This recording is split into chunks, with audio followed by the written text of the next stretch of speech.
Me humillaron en el colegio por ser pobre. Años después mi venganza fue convertirme en su jefe. Esta no es una historia sobre el perdón, es una historia sobre cómo el poder cambia de manos y cómo las deudas, tarde o temprano, siempre se pagan. Javier creció en el barrio de Usera, un laberinto de calles madrileñas donde el asfalto ardía en verano y el viento helado del invierno se colaba por las rendijas de las ventanas. Su hogar era un quinto piso, sin ascensor, un pequeño universo de 60 metros cuadrados que olía a cocido los domingos y a la ansiedad contenida de sus padres el resto de la semana. Su padre, Ricardo, trabajaba en la construcción, levantando los cimientos de edificios en los que jamás podría permitirse vivir. Sus manos eran un mapa de callos y cicatrices, un testimonio silencioso de su lucha diaria. Su madre, Isabel, limpiaba oficinas al amanecer, moviéndose como un fantasma por los pasillos de un mundo corporativo que solo conocía de rodillas, con un cubo y una fregona. Para Javier, la pobreza no era un concepto abstracto. Era el sabor metálico del pan con aceite para merendar cuando sus compañeros comían bollería industrial. Era el remiendo casi invisible en la rodilla de su único pantalón de chándal y era el silencio pesado en la mesa cuando llegaba una factura inesperada. Pero donde la pobreza se convertía en una herida abierta era en el Colegio San Esteban, una institución concertada a la que sus padres le enviaban con un esfuerzo económico titánico, creyendo que una educación mejor era el único salvavidas que podían lanzarle. El San Esteban era un microcosmos de la sociedad madrileña. Allí convergían los hijos de los trabajadores de barrios como el suyo con los de familias acomodadas del cercano distrito de Arganzuela. La diferencia no estaba en los libros de texto, que eran los mismos para todos, sino en todo lo demás. Y para un niño de 10 años, todo lo demás lo era todo. Los verdugos de Javier tenían nombre y apellido: Marcos Antúnez y Álvaro Gascón. Eran los líderes indiscutibles del patio, dos satélites que giraban en torno a su propia arrogancia, alimentada por la riqueza de sus padres. Marcos era el hijo de un abogado de renombre. Álvaro, el de un empresario con varios concesionarios de coches. Su poder no residía en la fuerza física, sino en su habilidad para tejer una red de exclusión y burla. Y Javier, con sus zapatillas de mercadillo que imitaban torpemente a las de marca y su mochila remendada, era su objetivo predilecto. La humillación era un ritual diario, tan predecible como el timbre que anunciaba el recreo. «Mira, el Javi hoy trae bocata de nada con nada», gritaba Marcos, desatando una cascada de risas a su alrededor mientras Javier desenvolvía su bocadillo de mortadela. Álvaro era más sutil, pero igual de cruel. Se acercaba a él con una falsa curiosidad, examinando su ropa. «¿Esa camiseta te la ha tejido tu abuela? Porque parece de la posguerra, chaval». Cada palabra era una pequeña piedra lanzada contra su autoestima. Javier aprendió a hacerse invisible. Comía su bocadillo en el rincón más alejado del patio, junto a las papeleras, con la espalda pegada a la pared de ladrillo, como si quisiera fundirse con ella. En clase nunca levantaba la mano, temiendo que cualquier atención atrajera la mirada de sus torturadores. El silencio se convirtió en su refugio y la soledad en su única compañera. Los profesores, desbordados o simplemente indiferentes, nunca veían nada, o quizás no querían ver. Para ellos eran cosas de niños, una frase que minimizaba el infierno diario que vivía Javier.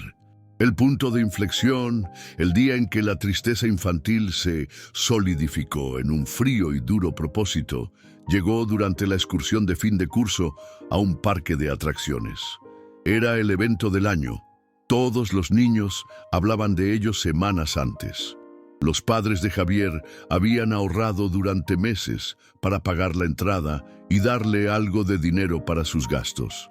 Le dieron un billete de 20 euros, una fortuna para él, con la instrucción de que lo administrara bien. Javier lo guardó en el bolsillo de su pantalón con el cuidado de quien transporta un tesoro. Sin embargo, al subir al autobús, Marcos se lo arrebató con un movimiento rápido. A ver qué trae el pobre», dijo con una sonrisa burlona. Ante la mirada de todos, desdobló el billete. 20 eurazos. Tu padre habrá tenido que poner un ladrillo más para esto, ¿eh? El autobús estalló en carcajadas. Álvaro le secundó. Déjale, Marcos, que con eso tiene que comprarse el almuerzo y la merienda para todo el mes. Javier, paralizado por la vergüenza, solo pudo balbucear: «Devuélvemelo». Marcos arrugó el billete, lo lanzó por la ventanilla abierta del autobús y dijo: «Uy, se me ha volado». Ese día, Javier no montó en ninguna atracción. Se sentó en un banco, con el estómago vacío y un nudo de rabia y humillación en la garganta que apenas le dejaba respirar. Mientras veía a sus compañeros reír y gritar en la montaña rusa, algo cambió dentro de él. La resignación se evaporó, reemplazada por una llama gélida y oscura. No lloró. En su lugar, observó. Grabó en su memoria los rostros de Marcos y Álvaro, sus sonrisas prepotentes, su despreocupación cruel. Entendió que el mundo no era justo, que no bastaba con ser bueno o estudioso. El mundo respetaba el poder, y el poder, en su forma más básica, era el dinero y la influencia que él no tenía. Esa noche, al volver a casa, no les contó nada a sus padres. No quería añadir más peso a sus hombros cansados. Simplemente se encerró en su pequeña habitación y, a la luz de un flexo, abrió su libro de matemáticas. Estudió como nunca antes. Cada fórmula, cada ecuación, era un ladrillo más en el muro que construiría a su alrededor. Una fortaleza para protegerse, pero también era un arma. Juró en silencio que un día, de alguna manera, la situación se revertiría. Un día, ellos, que se sentían tan grandes y poderosos, mirarían hacia arriba para verle. Y entonces, él no les lanzaría el dinero por la ventanilla. Haría algo mucho peor. Les haría sentir tan pequeños e insignificantes como le hicieron sentir a él. La venganza no sería un acto impulsivo de ira, sino un proyecto a largo plazo. Una obra de ingeniería. Y él, Javier, el niño del bocadillo de mortadela, sería el arquitecto. Los años de la ESO y el bachillerato fueron para Javier una larga travesía por el desierto, con la única compañía de los libros y su férrea determinación. Mientras Marcos y Álvaro vivían una adolescencia dorada, de fiestas, viajes y motos pagadas por sus padres, Javier forjaba su futuro en la biblioteca municipal. Se convirtió en una sombra que se deslizaba por los pasillos del instituto, con notas que rozaban la perfección, pero con una vida social inexistente. Su antiguo apodo de El Pobre fue sustituido por el de El Empollón o El Raro, etiquetas que aceptaba con una indiferencia calculada. No le importaban, porque entendía que eran distracciones, ruido de fondo en su plan maestro. Cada matrícula de honor no era solo un logro académico, sino un paso más en la escalera que le alejaría para siempre de Usera y del recuerdo de aquel billete de 20 euros arrugado. Sus padres observaban su dedicación con una mezcla de orgullo y preocupación. Veían a su hijo consumirse entre apuntes y problemas de física, pero nunca se quejaba, nunca pedía nada. Ricardo, su padre, a menudo entraba en su cuarto por la noche y lo encontraba dormido sobre los libros, con la luz del flexo todavía encendida. Le arropaba en silencio, preguntándose qué tormentas se libraban en el interior de aquel chico tan serio y reservado. El esfuerzo titánico dio sus frutos. Javier consiguió una nota en la selectividad que le abrió las puertas de la Universidad Politécnica de Madrid para estudiar ingeniería informática. Y lo más importante, con una beca del Estado que cubría la matrícula y le proporcionaba una pequeña ayuda mensual. Era su billete de salida. La universidad fue un mundo nuevo, un lugar lo suficientemente grande como para ser anónimo. Por primera vez, nadie conocía su historia. Su origen humilde no estaba escrito en su frente. Sin embargo, los fantasmas del pasado le acompañaban. La inseguridad social, forjada en años de aislamiento, era una barrera difícil de derribar. Mientras sus compañeros de facultad organizaban fiestas en sus pisos y quedaban para tomar cañas, Javier pasaba las tardes en los laboratorios de informática, explorando lenguajes de programación y desarrollando pequeños proyectos personales. Encontró en la lógica binaria del código un refugio contra la ilógica crueldad humana. En el mundo digital, todo tenía una causa y un efecto, un orden que le tranquilizaba. Para complementar su beca, aceptó trabajos que nadie quería: reponedor en un supermercado durante el turno de noche, técnico de reparaciones de ordenadores a domicilio, transcriptor de audios para una empresa. Dormía apenas 4 o 5 horas al día, subsistiendo a base de café y la energía que le proporcionaba su inagotable sed de revancha. Fue durante su tercer año de carrera cuando conoció a Elena. Ella era estudiante de Administración de Empresas en la Complutense y trabajaba como camarera en la cafetería donde Javier solía cenar un sándwich rápido antes de ir a su trabajo nocturno. Elena fue la primera persona que miró más allá de su fachada de seriedad. Vio la inteligencia en sus ojos cansados y la determinación en su mandíbula apretada. Una noche, mientras él revisaba unas líneas de código en su portátil, ella se sentó a su mesa al terminar su turno. «¿Qué es eso que te tiene tan obsesionado?», le preguntó con una sonrisa amable. Javier, desacostumbrado a esa cercanía, se sorprendió a sí mismo explicándole el algoritmo en el que estaba trabajando. Elena no entendía los detalles técnicos, pero escuchaba con un interés genuino que lo desarmó.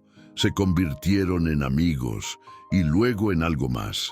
Elena provenía de una familia similar a la suya, de un pueblo de Extremadura, y entendía la lucha y el sacrificio.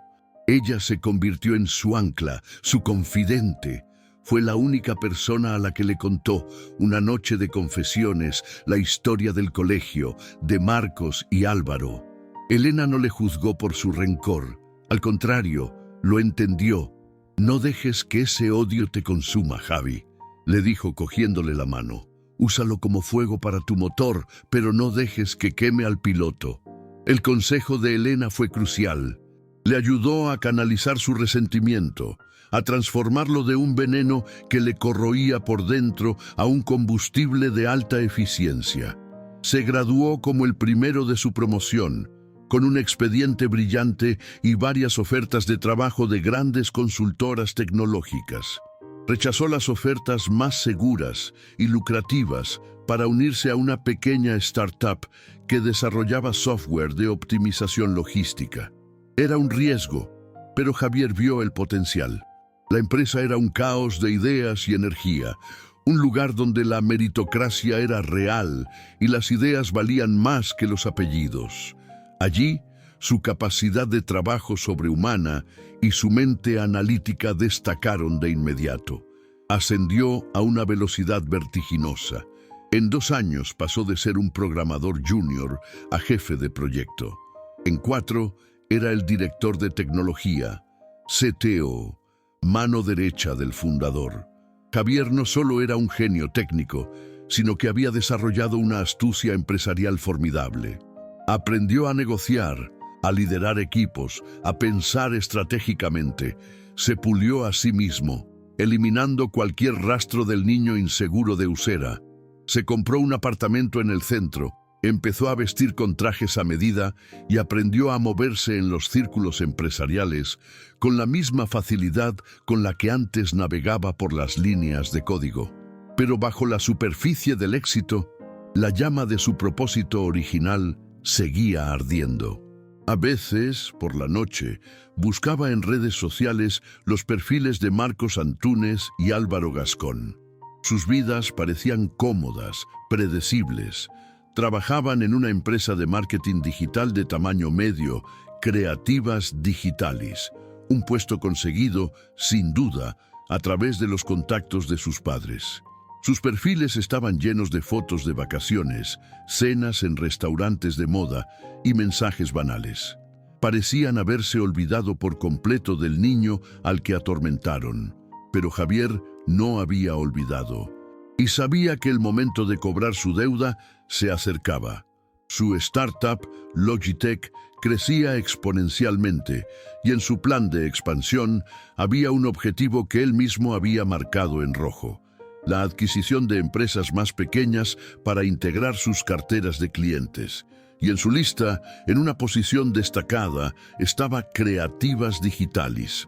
La adquisición de Creativas Digitalis fue una operación quirúrgica, ejecutada con la precisión fría y calculada que ahora definía cada uno de los movimientos de Javier. Para el Consejo de Administración de Logitech, era una decisión estratégica lógica. La empresa de marketing tenía una cartera de clientes interesante en un sector que querían explotar. Nadie sospechó que, para su CTO, aquella compra de 3 millones de euros tenía un componente profundamente personal.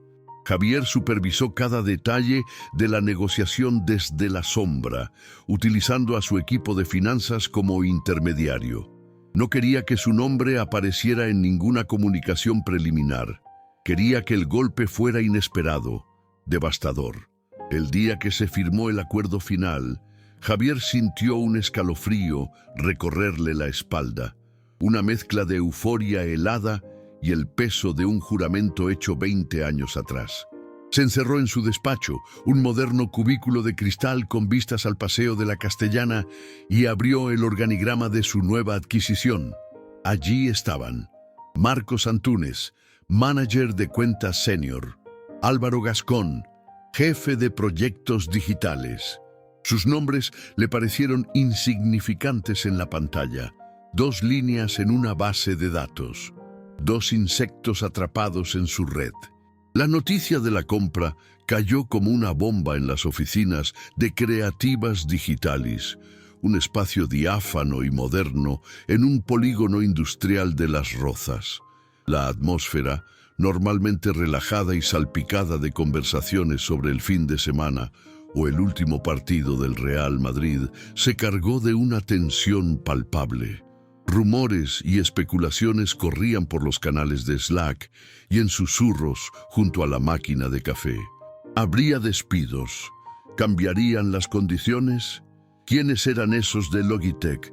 Marcos y Álvaro reaccionaron con la arrogancia propia de quienes nunca han conocido la adversidad real.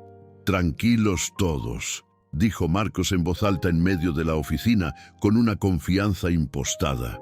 «Mi padre conoce a uno del consejo de Logitech. Me ha dicho que es una simple absorción, no van a tocar nada. Seguramente pongan a un pardillo de los suyos a dirigir y ya está». Álvaro asintió, añadiendo: «Exacto. Esta gente son unos techis. No tienen ni idea de marketing. Nos necesitan a nosotros más que nosotros a ellos». Se sentían seguros, protegidos por la misma red de contactos y apellidos que siempre les había sostenido. Creían que las reglas del juego que les habían beneficiado en el patio del colegio seguían vigentes en el mundo corporativo. No podían estar más equivocados. La primera semana tras la adquisición fue de un silencio administrativo inquietante. No hubo comunicaciones oficiales más allá de un correo electrónico genérico anunciando la transición. Javier lo diseñó así a propósito.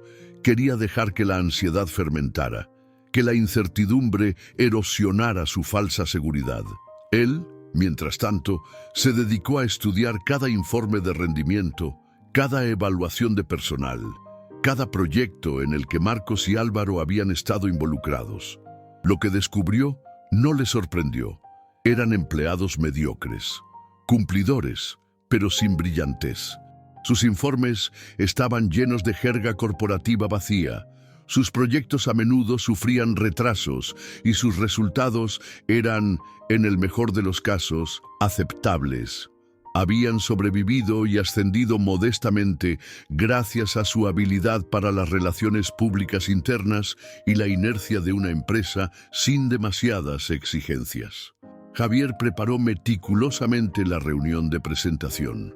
Sería un viernes a las 4 de la tarde, una hora elegida para maximizar el impacto psicológico justo antes del fin de semana. La convocatoria fue enviada a todos los empleados de Creativas Digitalis. Reunión general obligatoria. Presentación de la nueva dirección. El remitente era un nombre desconocido para ellos: Javier García. Ese viernes, el ambiente en la sala de reuniones principal era fúnebre. 50 empleados se sentaron en silencio, esperando conocer a su nuevo señor. Marcos y Álvaro estaban en la segunda fila, cuchicheando entre ellos, todavía con un aire de superioridad mal disimulada. Javier entró en la sala puntualmente. Vestía un traje oscuro, hecho a medida, que le sentaba como una segunda piel. Su aspecto era imponente, alto, en forma, con una mirada intensa y fría que barrió la sala lentamente, deteniéndose una fracción de segundo en cada rostro. No había rastro del niño desgarbado y encogido que recordaban, si es que lo recordaban. Para ellos, Javier García era un completo desconocido. El director saliente, un hombre a punto de jubilarse que había aceptado un generoso cheque para facilitar la transición, hizo una breve y torpe introducción. Y sin más, les dejo con el nuevo director general de la división, el señor Javier García, CTO y socio de Logitech. Javier caminó hacia el atril. El silencio era absoluto. No usó ninguna presentación de PowerPoint. No la necesitaba. Todo lo que tenía que decir estaba grabado en su memoria. «Buenas tardes», comenzó, su voz resonando clara y firme en la sala. «Mi nombre es Javier García. A partir de hoy, asumo la dirección de esta compañía. Sé que los cambios generan incertidumbre, pero quiero ser transparente con ustedes. Logitech no ha comprado esta empresa para mantener el statu quo. La hemos comprado porque vemos un potencial desaprovechado, un potencial que requiere una nueva visión y, sobre todo, un nuevo estándar de exigencia». Su mirada recorrió de nuevo la sala y esta vez se posó deliberadamente en Marcos y Álvaro. Fue solo un instante, pero lo suficiente. En ese momento Marcos frunció el ceño. Una vaga sensación de familiaridad le asaltó. El nombre, la cara, había algo que le resultaba extrañamente conocido. Álvaro, por su parte, seguía sin prestar atención, más preocupado por revisar su móvil discretamente. Javier continuó, su discurso volviéndose más incisivo. Se acabó la mediocridad. Se acabaron los proyectos que se entregan tarde y por encima del presupuesto. A partir del lunes, cada equipo, cada individuo será evaluado en base a su rendimiento real, no a su antigüedad ni a sus habilidades sociales. El mérito será el único baremo. Entonces, sonrió. Fue una sonrisa sin alegría, afilada como un cuchillo. Conozco bien el valor del esfuerzo. Crecí en Usera, en un quinto sin ascensor. Fui a un colegio donde aprendí muy pronto que el mundo se divide entre los que tienen y los que no tienen. Y aprendí que la única forma de cruzar esa línea es con trabajo y excelencia. Al mencionar el colegio, la memoria de Marcos hizo clic. La niebla del tiempo se disipó y vio la imagen de un niño flaco con zapatillas baratas. Miró a Javier, a su traje caro, a su reloj de lujo y luego a su rostro, y lo reconoció. Un sudor frío le recorrió la espalda. Sus ojos se abrieron de par en par, su boca se secó. Le dio un codazo a Álvaro, quien levantó la vista de su móvil, molesto. «Mira», susurró Marcos, con la voz temblorosa. «¿No te suena?» Álvaro miró al hombre del atril y por primera vez realmente lo vio. El rostro adulto era diferente, endurecido por el tiempo y el éxito, pero los ojos eran los mismos. Eran los ojos silenciosos y observadores del niño al que habían humillado en el patio. El niño del billete de 20 euros. El reconocimiento golpeó a Álvaro como un puñetazo en el estómago. El color abandonó su rostro. En ese preciso instante, Javier hizo una pausa en su discurso y clavó su mirada directamente en ellos dos. No dijo sus nombres. No hizo ningún gesto. Simplemente los miró y en esa mirada de acero, Marcos y Álvaro vieron desfilar 20 años de su cómoda y despreocupada vida. El fantasma de su pasado no había vuelto para asustarles. Había vuelto para firmar sus nóminas y sus despidos. La reunión había terminado para ellos antes incluso de que acabara el discurso. El lunes siguiente a la presentación, una nueva era de terror silencioso comenzó en Creativas Digitalis, una diseñada a medida para 2 personas. Javier no despidió a Marcos y a Álvaro. Eso habría sido demasiado rápido, demasiado misericordioso.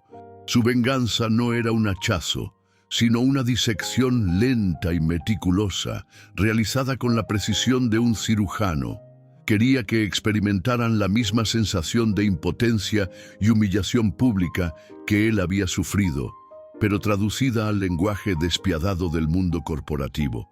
Su primera medida fue anunciar una reestructuración de proyectos clave para mejorar sinergias. Bajo este eufemismo empresarial, disolvió sus respectivos equipos y los asignó a un nuevo equipo de tareas especiales. El líder de este equipo era él mismo. Su único proyecto, un análisis exhaustivo de todas las campañas de marketing fallidas de la empresa en los últimos 5 años. La tarea era deliberadamente humillante y colosal. Debían revisar miles de documentos, hojas de cálculo y correos electrónicos para redactar un informe sobre lecciones aprendidas. En esencia, les obligó a revolcarse en el fango de la incompetencia ajena y, en muchos casos, de la suya propia. Las reuniones diarias eran una tortura psicológica. Se celebraban en la sala de juntas principal, la misma donde Javier se había revelado. Él se sentaba a la cabecera de la larga mesa, impoluto y sereno, mientras ellos, al otro extremo, se encogían bajo su escrutinio. Javier desmontaba su trabajo con una calma brutal. «Marcos», decía con voz neutra, proyectando uno de sus antiguos informes en la pantalla gigante, ¿podrías explicarme la lógica detrás de esta inversión en medios? Los datos de conversión son, siendo generosos, catastróficos. Marcos, sudando bajo el aire acondicionado, tartamudeaba excusas sobre las condiciones del mercado o la falta de recursos. Javier le escuchaba pacientemente antes de contraatacar con datos y gráficos que evidenciaban su negligencia. Las condiciones del mercado no explican una planificación deficiente. Esto no es profesional. Cada crítica, cada pregunta era lanzada delante de otros directivos que Javier invitaba a las reuniones, supuestamente para que dieran su opinión, pero en realidad para que actuaran como testigos de su humillación. Con Álvaro utilizaba otra táctica. Le asignaba la tarea de presentar los hallazgos. Álvaro, que siempre había confiado en su labia para salir de cualquier aprieto, se encontraba de repente sin argumentos. Javier le interrumpía constantemente con preguntas técnicas y específicas que le dejaban en evidencia. ¿Cuál fue el ROI exacto de esta campaña, Álvaro? No un valor aproximado, quiero el número exacto y la fórmula que usaste para calcularlo.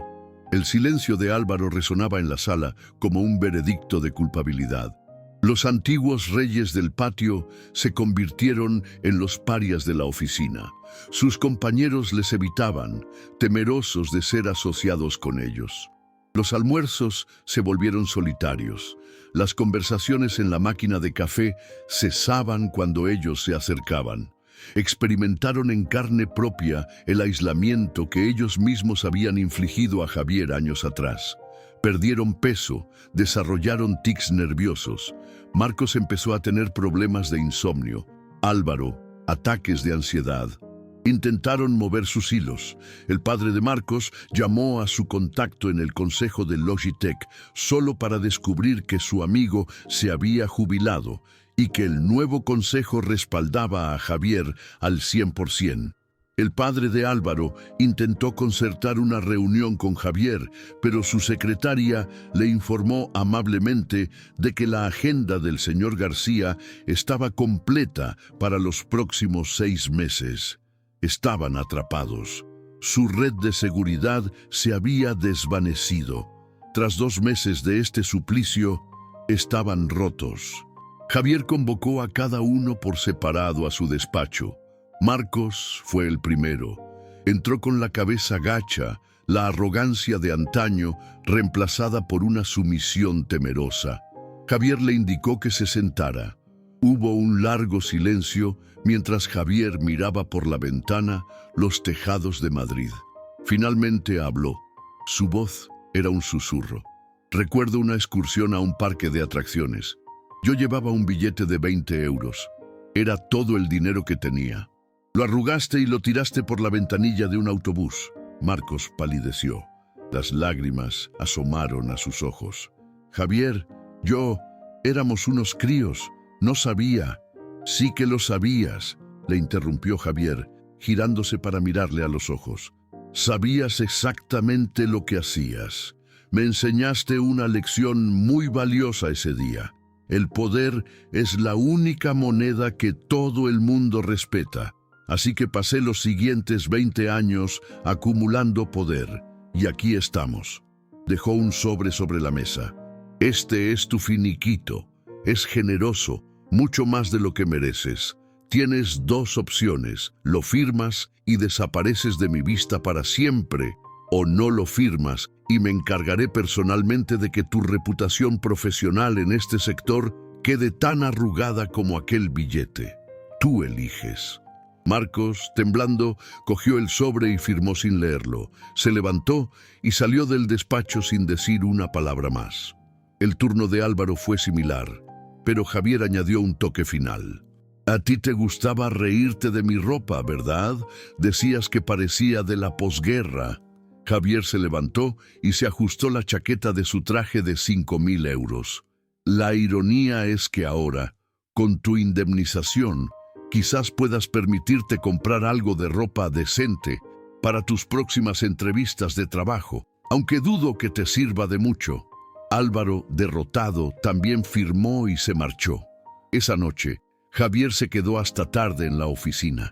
El silencio era total. La venganza estaba completa. Había ganado. Los había despojado de su poder, de su dignidad, de su futuro. Debería sentirse eufórico, victorioso. Sin embargo, lo que sentía era un extraño vacío. Miró su reflejo en el enorme ventanal de su despacho, con las luces de la ciudad a sus pies. Había construido un imperio sobre los cimientos de un rencor infantil. Había llegado a la cima, pero se sentía solo. En ese momento, su móvil vibró. Era un mensaje de Elena. ¿Cenas conmigo esta noche? He hecho lentejas, tus favoritas. Una sonrisa genuina, la primera en mucho tiempo, se dibujó en su rostro. Elena, su ancla, su realidad. Se dio cuenta de que la verdadera victoria no era haberlos destruido a ellos, sino haberse construido a sí mismo a pesar de ellos. La venganza le había servido de combustible, pero el motor ya no lo necesitaba para funcionar. Podía, por fin, apagar esa llama. Apagó la luz de su despacho, dejando atrás los fantasmas del pasado. Al salir del imponente edificio, no se sintió como un director general, ni como un vengador. Se sintió simplemente como Javier, el hombre que iba a cenar lentejas con la mujer que amaba. Y en ese momento, comprendió que esa era la única victoria que realmente importaba. La deuda estaba pagada y por primera vez en 20 años era libre.